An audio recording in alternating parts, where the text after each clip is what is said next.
ele começou a usar essa regra do 70, 20, 10, e ele mesmo, né, esse arqueólogo ali, começou a ter mais também uma vida melhor, né? Então, qual que é a reflexão aqui? Por mais que esse livro trate de 10 anos atrás, 10 mil anos atrás, a sociedade é muito diferente, né? Mas o nosso sistema financeiro acaba sendo parecido.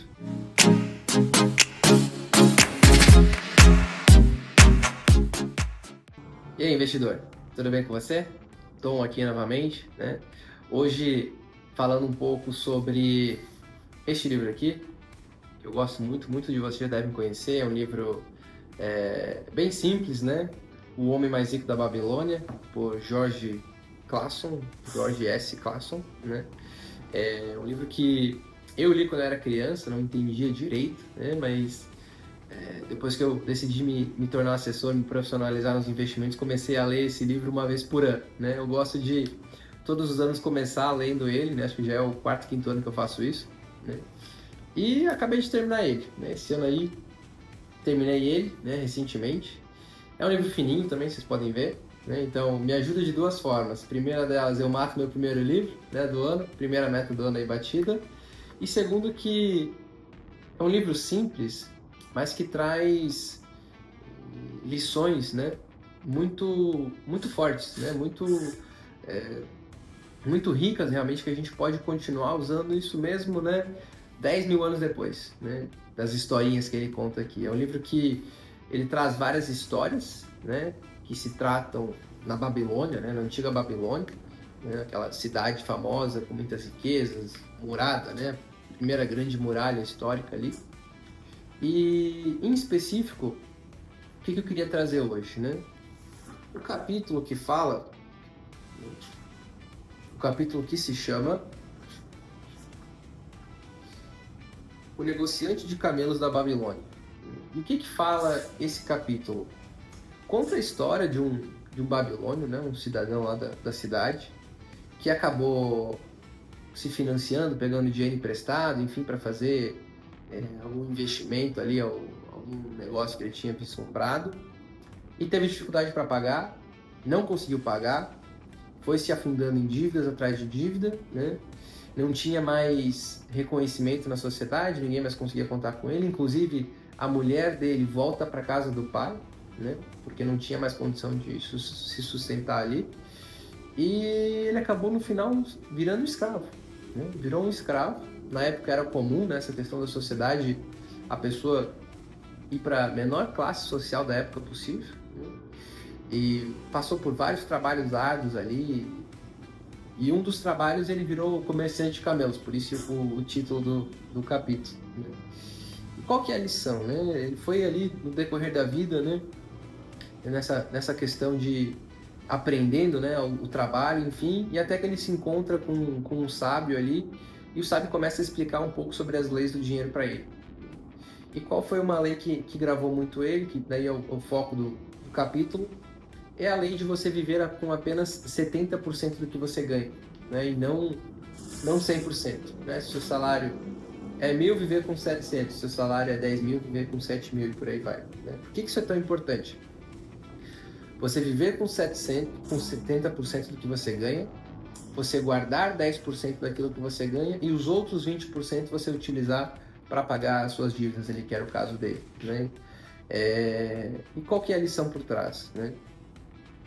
Esse cara então tomou a decisão de começar, né, a não desistir e ir atrás, né, para quitar suas dívidas. E claro que se você for usar só 20% do que você ganha para pagar essas dívidas, pode ser que você não consiga, né? E era o caso dele, né? Não ia conseguir. A parcela ali da dívida dele era maior do que, de fato, os 20%. Então ele foi atrás dos credores dele para renegociar, para conseguir explicar a situação e ver o que seria possível fazer, né? Porque se o credor...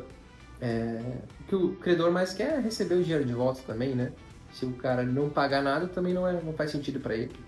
Então ele consegue renegociar, claro que nem todos ficaram felizes, né? Muitos xingaram ele ali no início, quando ele foi conversar, mas muitos viram como um bom ato, né? E foram também, incentivaram ele a conseguir, né, fazer esses pagamentos. E demorou, mas ele conseguiu então, né, finalizar essas dívidas. E aí conta que a mulher dele volta a morar com ele, depois que ele termina as dívidas ele consegue, né, ter uma ascensão social, teve ali mais, enfim, além dos 10% que ele guardava, mais os 20% todos os meses depois que ele terminou as dívidas, então ele conseguiu, né, ter uma qualidade financeira melhor, né, uma qualidade de vida melhor. E o que mais chama atenção além disso, né, pode estar falando, pô, Tom, mas isso aconteceu há 10 mil anos atrás, né, as coisas hoje são muito diferentes, né? Quase isso. Porque olha só, no capítulo seguinte, que se chama As Tabuinhas de Argila da Babilônia, né? As tábuas de argila era a forma de escrita da época, né? Os babilônios ali, os sumérios foram que inventaram a escrita e várias outras invenções foram deles também, né? Então eles escreviam nessas tábuas de argila, né? E aí, o que esse capítulo seguinte fala? Que um cientista, um arqueólogo ali, descobriu essas tábuas ali, fazendo uma escavação. E depois de traduzir, né, o que estava escrito ali nessas tábuas de argila, ele manda uma carta para o professor dele que estava lá na universidade, né, contando a história desse cara, desse ali, o treinador de camelos ali, o comerciante de camelos, né? Então, estava escrito isso, está em museus aí, nos Estados Unidos, na Europa, né? Não sei onde está hoje, mas enfim, está em museus essas tábuas de argila. E o que ele fala, né? Que ele começou a utilizar essa regra na vida dele. E a regra, o livro é de 1930, então essa história ali é mais ou menos disso, né? No século XX ali. Ele começou a usar essa regra do 70, 20, 10, e ele mesmo, né? Esse arqueólogo ali começou a ter mais também uma vida melhor, né? Então, qual que é a reflexão aqui? Por mais que esse livro trate de 10 anos atrás, 10 mil anos atrás, a sociedade é muito diferente, né? Mas o nosso sistema financeiro acaba sendo parecido, né? Você tem o seu salário, as suas entradas, os seus gastos, investimentos para tempos futuros, né? Que é dessa forma que a gente constrói riqueza. E o mais importante, planejamento. A gente precisa ter um foco, a gente precisa ter o que a gente quer fazer, né? Definir, né, o que a gente vai fazer com o nosso dinheiro, com o nosso tempo também, né? Então aí vem o trabalho de planejar, né? Definir o que é prioridade. Porque se você vive quem vive, né? Um dia depois do amanhã, um dia depois do outro, né? Vivendo só o amanhã, sem ter um objetivo definido, qualquer objetivo serve, né? Qualquer coisa serve. Se você não sabe para onde quer ir, né? Qualquer lugar serve. Então, é muito importante, né? Desde lá atrás até hoje a gente vê, né, que um bom planejamento financeiro, com estratégia, com foco, te leva a lugares muito mais longe, né? Muito maiores. Então, eu fico por aqui. Esse vídeo aí foi um pouco menos teórico, né? Falando ali de um livro que eu super recomendo, O Homem Mais Rico da Babilônia, tá? Se ficar qualquer dúvida, se ficar algum comentário aí, comente, deixe seu comentário, né? Ficarei bem feliz aí de interagir, tá bom? Então, Assessoria da Fidúcia, mais um vídeo aqui para você. Conte comigo, grande abraço. Quando se trata do seu dinheiro, o mais importante não é no que você investe, mas como você investe.